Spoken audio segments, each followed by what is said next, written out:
What's up, boys? So, 1.4a, right? 1.4. Let's dive straight into it. So, why did the U.S. emerge as a world power, and what was the impact on international relations? Right? The impact of the closing of the frontier on U.S. foreign policy. The USA's rise to world power was rapid, like Japan's.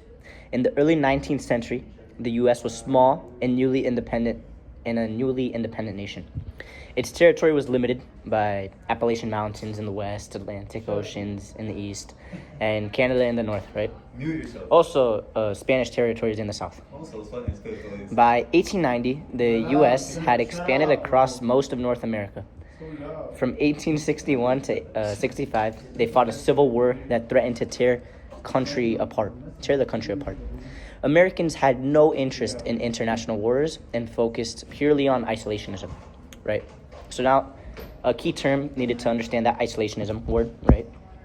Isolationism, the policy of keeping one's country separate from the affairs of other nations by avoiding alliances and international commitments, right? So, continental expansion. The U.S. expanded west. They conquered Louisiana in 1803, Oregon in 1846, Florida in 1819, and Texas in 1836. Why you keep reading? Florida in 1836. Where was I? Oh yeah, and Texas in 1836 to 45. And land from purchased land in Mexico after war in 1848. In 1853, U.S. purchased land from Mexico in a deal called the Golden Purchase. Oh, the Gadsden Purchase, I'm sorry. The purchase of Alaska from Russia in 1867 ended USA's expansion. Now, another key term, annexation. Taking possession of territory, usually by force or stealing it, right?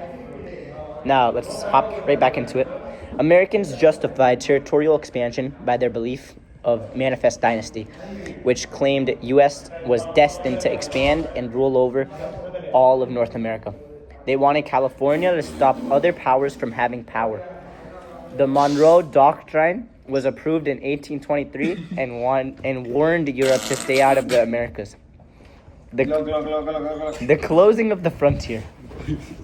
Natives were forced off land and many were killed. By 1900, less than 350,000 Native Americans remained. The Land Acts from 1850 to 1862 gave cheap land, pushing westward settlement, right? The 1890 census showed the frontier was closed. So no new untamed land for settlers. The frontier was once symbolized as adventure, freedom, and new opportunities, right? So Frederick Jackson Turner argued expansion shaped U.S. culture with traits like ambition and self-reliance. Leaders argued it was the USA's duty to spread Christianity and democracy. Josiah Strong promoted Anglo-Saxon superiority. Both the frontiers ended, and economic and political factors encouraged overseas expansion. Nice. So that was 1.4a. Now, 1.4b, the economic growth and the need for trade in the late 19th century, right? So in the late 19th century, the U.S. experienced major industrial growth due to abundant raw materials like coal, iron, and oil, and rapid population and immigration increases, new mass production methods, minimal government regulation, and the rise of large corporations and trusts. Mechanization, mass productions, railways, and large corporations boosted efficiency. Government, supported by having high tariffs, protected industry and encouraged investment. Due to rapid growth in raw materials, the U.S. was a leading industrial power from 1873 to 1893. There was a banking crisis that caused unemployment and showed dependence on the domestic market. Farmers and some politicians wanted overseas markets and lowered tariffs. Republicans supported high tariffs, and Democrats pushed free trade. European competition in South America and Asia pushed the U.S. to foreign markets. So now, key terms, stock market, right? A place where shares are bought and sold. Companies sell shares in order to establish their factories and businesses. People buy shares in a company as an investment to gain from its profits. So now, protectionism. Placing of high tariffs or taxes on imports in order to protect domestic industries from foreign competition. Protectionism is the opposite of free trade. So, strong Navy overseas bases needed to protect Far Eastern trade. Formal naval officer Manhan's 1890 book promoted naval power. Roosevelt and others supported it. Some politicians preferred isolationism. The Cuba situation influenced the debate. So that's 1.4b. Let's go to 1.4c. Let me find this really quick. 1.4c. Oh, there it is. You love to see it. All right, 1.4c. Straight into it. So, reasons for and impact of the Spanish-American War in 1898. So, Cuba had revolted against Spain from 1868 to 1895 and were seeking independence. 1897, President McKinley's attempt to reform Spanish rule was rejected, which angered U.S. public opinion. America had economic interests in Cuba and viewed Spain as brutal and anti-democratic. So, reasons for the Spanish-American War. The U.S. stayed neutral during war with Spain and Cuba, but sent battleships in the Maine to protect its citizens in Cuba. The Maine exploded in Havana Harbor on February 15th, 1898, killing 268 sailors. American press blamed Spain and criticized the government, which enraged U.S. The closing of the frontier and Manhan's book publication in 1890 encouraged U.S. expansion. President Roosevelt wanted war with Spain to strengthen military and free Cuba. He occupied ports, Manila Bay, and so President McKinley declared war on Spain on April 1898. So reasons for this.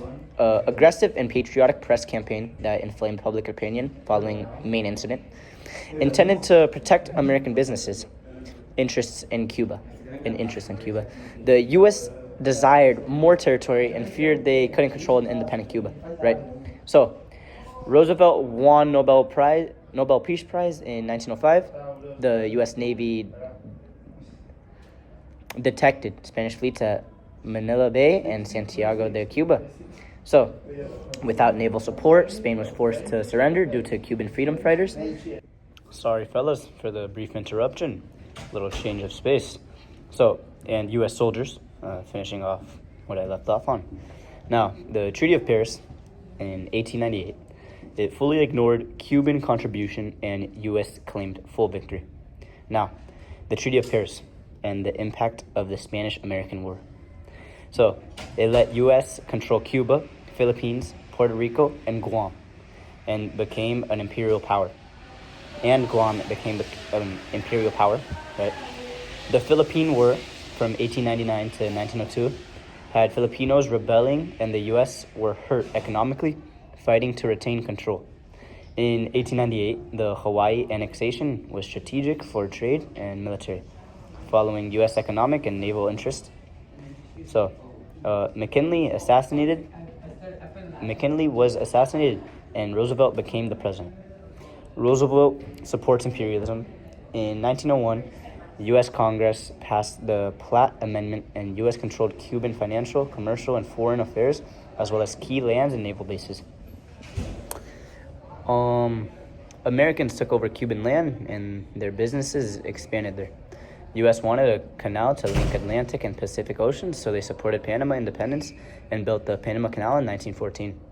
In 1904, Roosevelt a Calroy to the Monroe Doctrine, which allowed U.S. Sorry again, fellas. So, which allowed U.S. armed intervention if any country in the region was threatened by internal or external factors. Now, in 1909, Roosevelt sent U.S. ships on an international tour to show naval power. Now, in 1914, U.S. was a strong nation with growing global influence, right? And so, Were we not on 1.4D yet? No way. Alright. Now, in 1.4D, the reasons for and impact of the USA's entry into the First World War. So, in 1914, let me fix this real quick. Yep. In 1914, the heir of Austria-Hungary, Archduke Franz Ferdinand, was assassinated by a Serbian nationalist in Sarajevo. This sparked war between Austria-Hungary and Serbia, quickly involving Germany, Russia, France, and Britain. The trench warfare caused by modern weapons and soldiers from colonies and allies internationally made it a global conflict. U.S. President Woodrow Wilson. Sorry again, fellas. My storage is actually gone. Oh, my Zaro's in the frame. Nice. And my fan. Okay. So, where was I? Woodrow Wilson kept the U.S. neutral. U.S. made money from trading and settling loans with countries that were in conflict, right? So U.S. trade favored France and Britain because of their control of Atlantic shipping routes. The U.S. did not trade or give loans to Germany. Germany viewed America as not neutral because of this. So, reasons for the U.S. entering the war. German submarine warfare. A key term, pacifist. Someone who opposes war or violence as a means of settling disputes. So, German U-boats or submarines attacked ships supplied Britain, threatening U.S. trade. Sorry again, fellas. The storage. All right, we're good now. All right, peep. So, in 1915, the Lusitania sunk, killing over 120 Americans, which led to outrage. So President Wilson, he warned Germany. Secretary William Bryan resigned because of this. In 1960, I'm super sorry again. Let's just go, not waste any words. In 1916, the Sussex sunk, killing 3 Americans, so Wilson threatened Germany with breaking diplomatic relations if the same were to happen again. So, reasons for the U.S. entering the war. The Zimmerman Telegram. In early 1917, the Zimmerman Telegram states that Germany promised Mexico to help attack the U.S. if they allied with Britain and France. Britain revealed the telegram to the U.S., enraging Americans. This led to U.S. declaring war on Germany, and so on April 6, 2017, so they can protect interests and promote democracy. Wilson listed his 14 points, which stated the basis of peace negotiations once the First World War ended. Huge outpouring of patriotic support, parades, enlistment, anti-German sentiment. So, the Committee on Public Information, or the CPI, created by Wilson, promoted war with propaganda and funds raised through taxes and borrowing. Now, the impact of the USA's entry on the course of the war. The U.S. Navy helped defeat German U-boats, which allowed troops and supplies to reach Europe. In 1918, over 2 million U.S. soldiers crossed to France, helping Allied strength on the Western Front. The U.S. industries and markets expanded, and loans to allies increased American economic power. In 1919, U.S. emerged as a major world power, and one of the most powerful and important. That's all for this chapter, fellas. I'll see y'all. We got a lot more ahead of us. 2.1 up to 4. I'll give you guys one more shot, because hella breaks this video. The storage. I deleted a lot of apps. All right, let's see. Little brick. We'll get one in at the end of every video. I'll make some. See y'all, boys. Woo!